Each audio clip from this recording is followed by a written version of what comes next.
Hello বন্ধুরা, শুভ সকাল। তোমরা সবাই কেমন আছো? আশা করছি তোমরা সবাই খুব ভালো আছো, আর আমিও খুব ভালো আছি।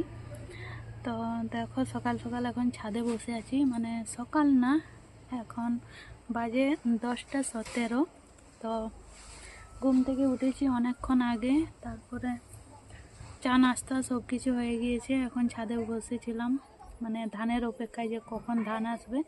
তো এসে গেছে, গাড়িটা ঘোরাতে নিয়ে গেল সামনের দিকে। তো এরপরে ধানটা ঢুকাবো, তারপরে 2 গাড়ি আসবে, তারপরে খাওয়া দাওয়া করে ভাইয়ের কাছে যাব। মানে ভাই এই সামনেই হোস্টেলে থাকে। এসেছি যখন, তখন ভাবছি ভাইয়ের সাথে দেখা করেই যাব। তো জানি না কখন হবে। এখন এখন ভিতরে আনতে হবে, তারপরে চান টানও কালকে করা হয়নি, খাওয়া দাওয়ারও ভালোভাবে খাওয়া হয়নি। কালকে অনেক কষ্ট করেছি, তো মাসিকে একটু হেল্প করি, তারপরে যাব ভাইয়ের কাছে। চলো, এই মাত্র এলো গাড়ি, সঙ্গে থেকো, লেট হয়ে যাবে না হলে। তো এই দেখো, সব ধান চলে এসেছে, আর এখানে একটা গাদা করা হয়েছে, যেটা শুকনো ধান ছিল, আর এই পাশের ধানটা ছিল অন্য ধান। আর এই সাইডে যেটা দেখতে পেলে, ওটা সেই কালকের ভেজানো ধানগুলো। তো সব চলে এসেছে, 2 গাড়ি এসেছিল। আর এদের খামার করা হয়নি, কারণ উঠানটা এদের অনেক বড়, তো সেই জন্য আর খামার করেনি, মাটি দিতে হয় তো। তারপরে দেখো, রেডি হয়ে পড়েছি, এরপরে যাচ্ছি ভাইয়ের কাছে। তো এই দেখো, আমরা টোটো বুকিং করেছিলাম, তো টোটো চলে এসেছে, টোটো করেই যাচ্ছি। অনেক লেট হলো, প্রায় 3:30-র সময় বার হয়েছি। তো চলো, এরপরে রাস্তার ভিউ দেখতে দেখতে ভাইয়ের হোস্টেলে যাচ্ছি। বেশি দূর নয়, কিন্তু মানে হাঁটা রাস্তা। ওদিকে কোনো টোটোও পাওয়া যায় না, কোনো কোনো সময় পাওয়া যায়, মানে সকাল দিকে হলেও পাওয়া যায়, এখন আর পাওয়া যাবে না। আর প্রায় 3-3.5 কিলোমিটার হেঁটে যেতে হয়। তো এই দেখো, এটা এখন এদের গ্রাম থেকে বার হয়নি, এখান থেকেও অনেকটা যেতে হয় মোড়। তোমরা তো আগের ভিডিওতে দেখেছো, প্রায় 2-2.5 কিলোমিটার হবে। তো যেদিকে যাচ্ছে সেদিকেই হাঁটতে হচ্ছে, মানে মানে কি আর বলবো। তো এই দেখো, এরপরে যাচ্ছি। এখন যেহেতু বেলা আছে, সেই জন্য ভালো দেখাচ্ছে, আসার সময় আর দেখাবে না, তাই যাওয়ার সময় ভিডিও করছি। আর আমরা অনেকেই যাচ্ছি, যেহেতু বাড়ির থেকে টোটো করা হয়েছে, সেই জন্য ভাবলাম সবাই চলো, কারণ কাজও আমাদের কমপ্লিট হয়ে গেল।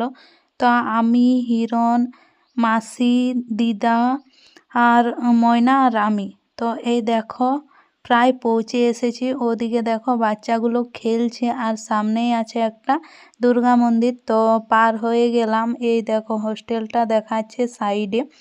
আর অনেকে এখন খেলতে বার হয়েছে, যেহেতু বিকেল টাইম।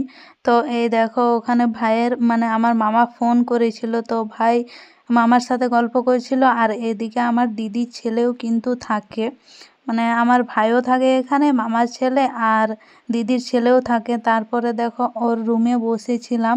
এরপরে দেখো ঘন্টা দিল, তাই ওরা সবাই চলে গেল, ওদের এখন কিছু একটা হবে। তো আমরা বেরিয়ে পড়লাম, আর লেট করলাম না। আর যেহেতু অনেক কাজ করেছি, সেই জন্য আর শরীর একদম ভালো লাগছে না, তাই দেখো এসে পর ড্রেস চেঞ্জ করেছি, আর এখন শুয়ে আছি। তো তারপরে ময়না বলল চল, ঠান্ডা লাগছে। তো আমরা দুজন মিলে এখন আগুন পোহাতে বসেছি। এই দেখো, আর সেটাও নিচে বসতে পারছি না, চেয়ারের উপরে বসে আছি। আর ওদিকে উনান জ্বালিয়েছে ময়না। তো আমরা দুজনেই আছি, বাকি মাসি আর মামা দিদা গল্প করছিল। তো ওরা মা বিটি গল্প করুক, আমরা এদিকে আগুন পোহাচ্ছি। তারপরে এটা দেখে আবার ময়নার দাদুও এলো। আর শীতকালে আগুন পোহাতে কার না ভালো লাগে। তো এই দেখো, এখানে আমরা বস্তা, প্লাস্টিক সব কিছু জোগাড় করে বসে পড়েছি। তারপরে মেসোকে কল করলাম, তো আমাদের দুজনেরই এটা আইডিয়া ছিল। মানে সবাই খেয়ে দিয়ে ঘুমিয়ে পড়েছে, আর যাদের খাওয়ার ইচ্ছে নেই তারাও ঘুমিয়ে পড়েছে। আমরাও বললাম যে আমরা কিছু খাবো না, আর অনেক বেলা করে খেয়েছি, তাই আর খেতে ইচ্ছে করছিল না। আর মেসো কাজের থেকে আসার সময় আমরা ফোন করে বলেছিলাম যে আমাদের জন্য ফুচকা নিয়ে আসতে, তাই দেখো এখানে ফুচকা নিয়ে চলে এসেছে, আর একদম কিন্তু ঝাল ঝাল করে বানিয়ে আনতে বলেছিলাম। তো চলো আজকের ভিডিওটা এই পর্যন্তই। তোমাদের কেমন লাগলো অবশ্যই কিন্তু কমেন্ট করে জানাবে, আর যদি ভালো লেগে থাকে তো